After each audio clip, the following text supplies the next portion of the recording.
j'espère que tu vas bien. Bonjour, je vais très bien, je te remercie. Super, on regarde quoi ensemble aujourd'hui? Eh bien, on va regarder le côté sentimental. Ok, super. Allez, alors on va regarder à ça tout de suite au niveau sentimental. Qu'est-ce que ça donne? Alors, il parle d'un petit peu de retard par rapport à une nouvelle relation amoureuse. Et en fait, là, tout de suite, ils expliquent que c'est relié à une personne du passé. Est-ce que tu vois qui ça pourrait être? Une personne du passé avec lequel ça a pris du retard? Non, une personne du passé qui te bloquerait dans les énergies de renouveau sentimental.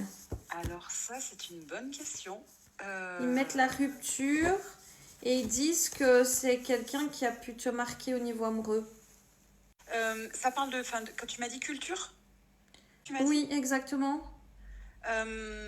Potentiellement un lien que j'ai plus ou moins eu. Il n'y a pas eu une histoire à proprement parler sentimentale, mais il y a eu un lien quand même assez fort avec quelqu'un qui venait de la Réunion.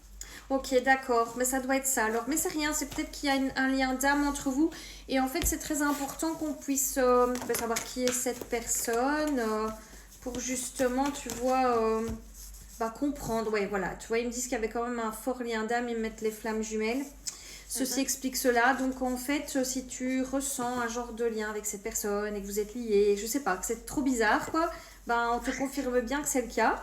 Ça n'empêche pas une nouvelle rencontre. On t'a juste dit ça a mis un petit retard parce qu'il y a eu cette histoire-là qui devait se faire, entre guillemets. Oui. Mais bon, les histoires de flammes jumelles, c'est fouille, moi je te suis, moi je te fouille. Donc que tu m'expliques que ça n'a pas bien abouti, c'est tout à fait logique. Mais il avait son importance et il ressort dans tes cartes, donc on tenait à te le dire. Est-ce que tu as des questions le concernant?